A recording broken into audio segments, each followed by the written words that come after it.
autoridad para soltarte y que tengo autoridad para crucificarte. Y Jesús le da una respuesta que es la que quiero usar como base para que nosotros veamos la importancia de entender. Porque muchas veces al ignorar esta realidad, a veces nos preguntamos por qué no avanzamos o por qué se complica nuestra vida.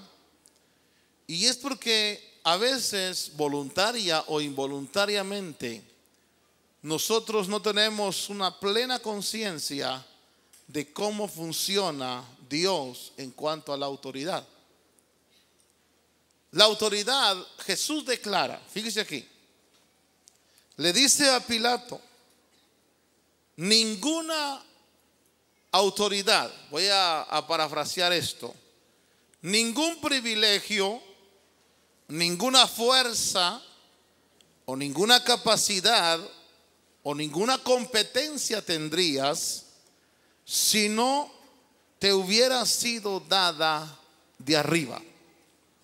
Con esto Jesús está declarando que la autoridad es la forma como Dios controla, desarrolla, bendice su creación. Diga autoridades. Me llamó la atención esto porque cuando el Señor declara a Pilato que la autoridad viene de arriba, ¿por qué es importante entender cómo funcionan las autoridades o la autoridad? Encontré en la Biblia, yo quiero que recordemos un pasaje muy importante o muy conmovedor, si usted quiere, del libro de Génesis capítulo 16.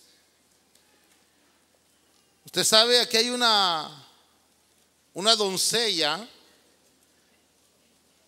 que es, y yo quiero que observe con detenimiento la importancia de esto, de la autoridad.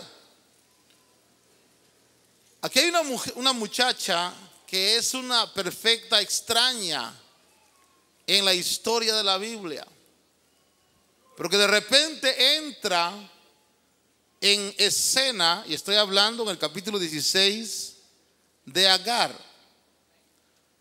Esta muchacha trabajaba en la casa de Abraham, y entonces usted debe recordar que Abraham y Sara no tenían hijo.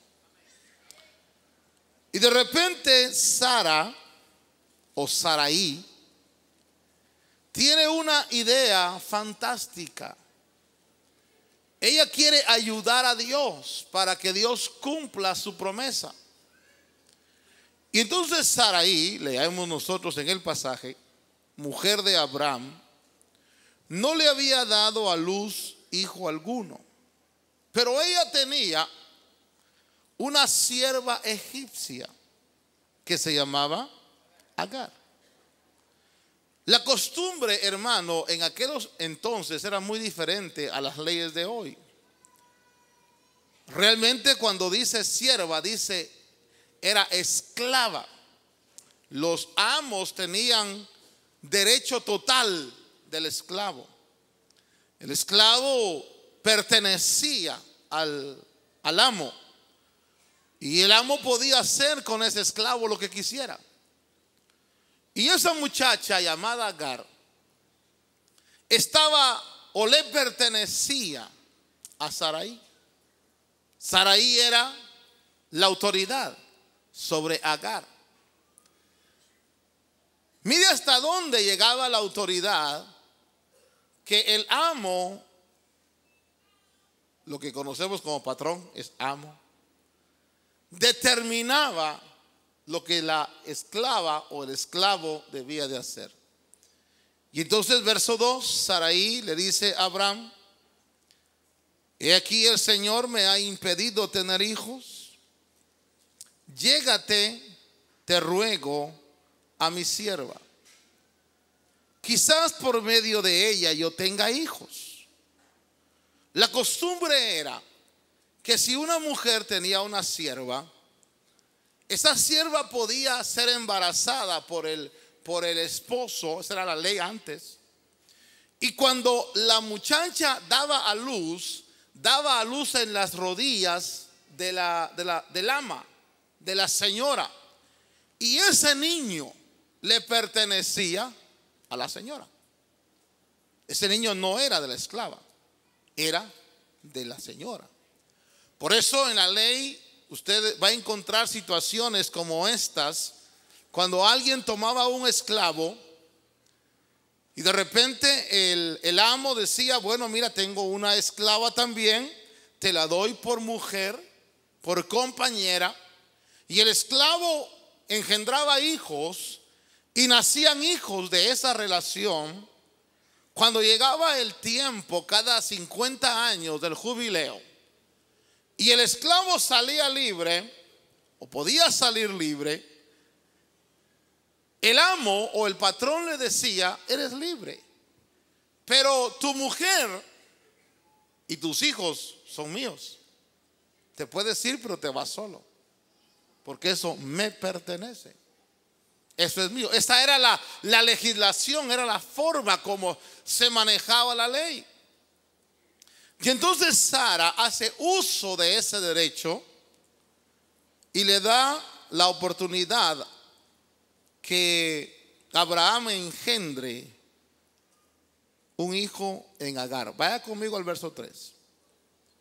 Al cabo de 10 años de habitar Abraham en la tierra de Canaán, Sarai, mujer de Abraham, tomó a su sierva Agar la egipcia y se la dio a su marido Abraham por mujer.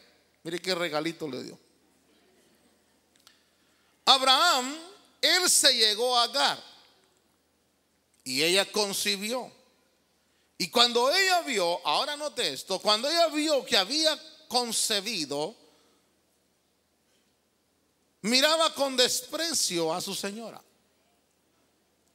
Yo quiero que piense en el papel de Agar. Es esclava. Ella no tiene decisión. El esclavo es esclavo. No es como el siervo considerado ahora. Incluso cuando nosotros hablamos el lenguaje siervo en la Biblia, el lenguaje correcto es esclavo. No es como el gran siervo, sino el esclavo. Entonces nace